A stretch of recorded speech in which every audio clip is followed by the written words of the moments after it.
faut arriver d'abord à savoir quelle est votre consommation journalière, parce qu'un panneau solaire, il va produire sur un laps de temps donné de quelques heures, de façon à pouvoir connaître cette consommation et mettre derrière panneaux solaires et éoliens. Là, en commençant par là, si vous voulez, c'est que toutes les normes sur les panneaux solaires sont générées et gérées, générées dans le sens où cette norme, elle est dictée par des conditions. Donc STC, c'est Standard Test Conditions en anglais. Ça veut dire que idéalement, le panneau solaire se mesure, c'est à l'équateur. Pourquoi à l'équateur? C'est parce qu'on a la masse d'air la plus faible, ici. On est à la partie perpendiculaire du rayon solaire. Et nous serions en mesure, si dans un monde idéal, nous pouvions récupérer la totalité de l'énergie générée par le rayon solaire, 1 mètre me permet de récupérer 1000 watts. Si je pouvais récupérer la totalité de l'énergie générée par le rayon solaire, c'est 1000 watts au mètre carré.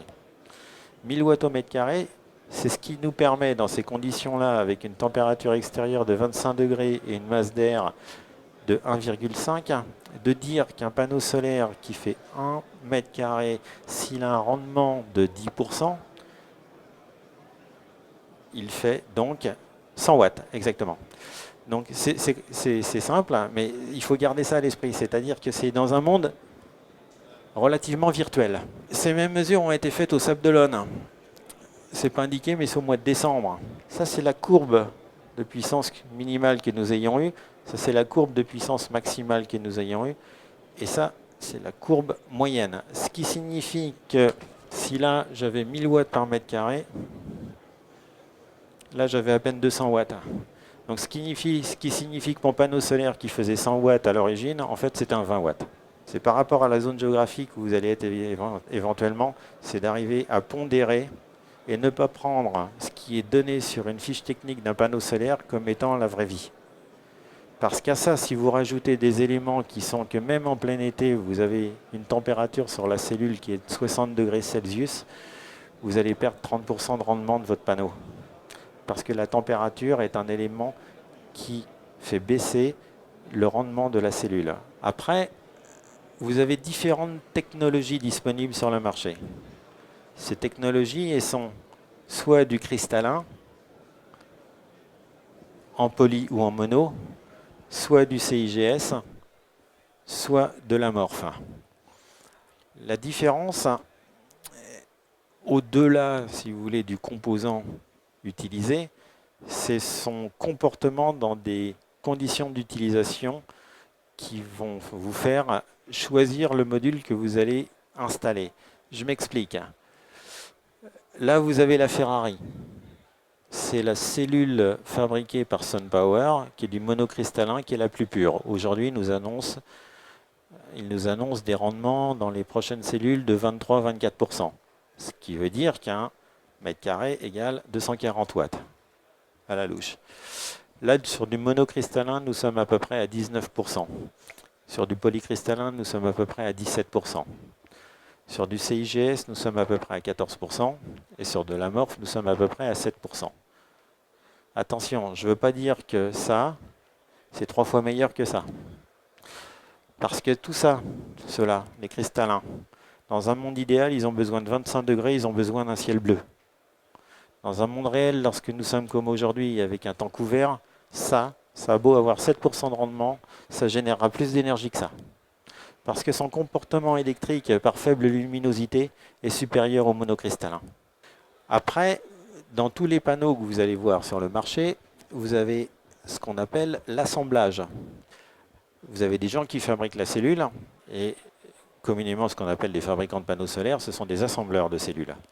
Et les assembleurs de cellules vont faire des choses comme celle-ci, qui sont des bacs contact.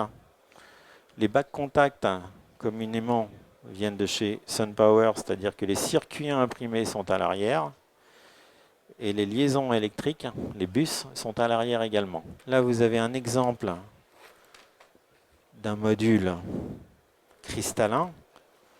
Donc là, ce sont des cellules polycristallines, avec les bus qui sont sur les cellules, donc vous avez une perte, puisque les cellules sont en partie couvertes.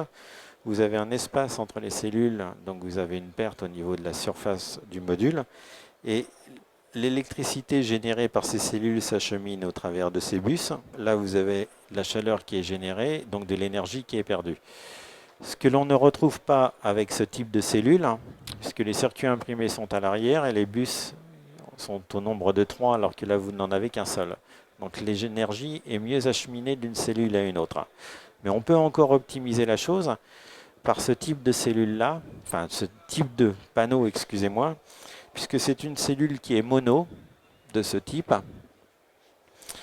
qui est coupée dans sa largeur. Et au lieu d'avoir des bus en frontal, les cellules sont collées à l'argent, les unes sur les autres, c'est ce qu'on appelle tuilées, ce qui veut dire que la conductivité de la cellule, elle est sur sa globalité. Ce qui signifie que si vous venez masquer une partie de la cellule, le courant autour passe encore. Donc la problématique de ce qu'on appelle les ombres portées est pratiquement inexistante dans ce type de module-là, qui est du back contact, puisque les contacts sont à l'arrière de la cellule. Les circuits imprimés sont devant, mais les contacts électriques sont à l'arrière. En fait, vous avez un contact ici et un contact là, et toutes les cellules sont tuilées, ce qui veut dire que vous avez deux boîtiers de raccordement pour le plus et le moins. Et c'est cette particularité de ce module-là qui fait que vous arrivez à des rendements qui sont proches, voire identiques aux cellules SunPower, donc des tailles de panneaux qui sont plus petits que les modules conventionnels, sachant qu'un 100 watts reste un 100 watts. Après, je vous ai dit que vous aviez des qualités de cellules, vous avez des qualités également de bus, vous avez des qualités de câbles, donc tout ça mis bout à bout, on peut avoir des puissances qui sont moindres du fait de la qualité des composants utilisés, mais néanmoins, l'intérêt majeur d'un back contact, c'est que vous gagnez au-delà de ce qu'on dit 15% de rendement en plus. Ce n'est pas tellement de rendement qui est intéressant, parce qu'un 100 watts reste un 100 watts, c'est que votre panneau il va être globalement 20% plus petit. Donc, lorsque nous sommes dans un environnement tel que le nautisme ou encore le camping-car, où nous avons des surfaces disponibles qui ne sont pas exponentielles, on peut mettre plus de modules de panneaux solaires avec du back contact que du conventionnel. Quels sont les différents types de modules? Le plus connu, et c'est ma préférence, c'est le rigide, je vais vous expliquer pourquoi. Ensuite, vous avez le semi-rigide. Ce qu'on appelle le semi-rigide, c'est celui-ci, c'est-à-dire que cette même cellule est laminée, encapsulée dans un support qui est fin, mais il n'est pas flexible, il est 1 à 3% de flexibilité maximum. Le gros intérêt de ce type de module, c'est que quand ça pèse 10 kg, ça en pèse 2 ou voire 3 maximum. C'est donc le poids. Les performances du panneau sont les mêmes, puisque ce sont les mêmes types de cellules que nous utilisons. Vous avez ce que moi j'appelle du semi-flex. Certains le présentent comme étant du flexible. C'est essentiellement fait avec de la cellule SunPower, parce que vous avez un niveau de flexibilité qui est supérieur à ce semi-flexible-là. Vous faites ça. Vous ne faites pas plus parce que vous la pétez. Il est fait parce qu'il est léger, parce qu'il peut être posé sur un bimini par exemple, mais il n'est pas fait pour être monté et démonté tous les 4 matins. Si vous avez besoin de quelque chose que vous allez enlever lorsque vous quittez le bateau parce que vous avez peur de vous le faire voler, et ça arrive malheureusement, vous allez sur du CIGS, parce que là vous en faites ce que vous voulez. Pourquoi ce module reste ma préférence? C'est pas parce que je l'aime bien, c'est parce que lorsque vous voyez une installation sur un arceau de ce type, vous avez un cadre aluminium qui n'est pas fait uniquement pour rigidifier le module, il est aussi fait pour garantir une ventilation. Je parlais tout à l'heure de 60 degrés Celsius de la cellule. 60 degrés Celsius égale 30% de rendement de moins. Voilà, c'est une généralité. Donc ça veut dire que vous maintenez une ventilation de l'arrière du panneau. Le régulateur de charge, il est extrêmement important, parce que c'est lui qui va permettre ou non de récupérer l'énergie du panneau solaire ou de l'éolienne. Alors c'est quoi un MPPT? Un MPPT virtuellement, c'est un circuit électronique qui va convertir du DC en DC, et la partie non utilisée d'un panneau solaire, puisque votre batterie elle est globalement entre 10,5 et 12,7, et qu'un panneau solaire, lui, il est entre 16 ou 48 volts, 48 volts étant ce qu'on utilise dans le domaine du raccord des réseaux. Mais si vous prenez un 100 watts, globalement, on est à peu près dans ces zones-là, donc 18,6 volts génère une intensité de 5,38. Mais 18,6 pour aller à 12 volts, il y a une partie qui est perdue, non utilisée parce qu'elle n'est pas supportée par la batterie, parce qu'on est en survoltage. Donc, que fait un MPPT? Lui, son circuit électronique va faire qu'il va transformer toute la partie non utilisée en équivalent 12 volts, et donc accepté par la batterie. Ce qui veut dire que lorsque vous êtes sur un ratio de 12 volts, votre panneau solaire qui était un 5,38 sous 18,6, il devient un 8,33 en 12 volts. Ça veut dire quoi? Ça veut dire que le panneau solaire ne va pas générer plus d'énergie. Mais votre régulateur MPPT va permettre d'utiliser plus de puissance pendant un laps de temps plus court. Donc le fait d'augmenter la puissance virtuelle du panneau solaire fait que vous allez le recharger plus vite et vous allez donc pouvoir atteindre la recharge ou la capacité de recharge de votre batterie plutôt qu'avec un PWM standard. En gardant à l'esprit que l'intérêt d'un MPPT, c'est lorsque le voltage est le plus haut possible. Il est le plus haut possible lorsque vous avez des températures qui le permettent.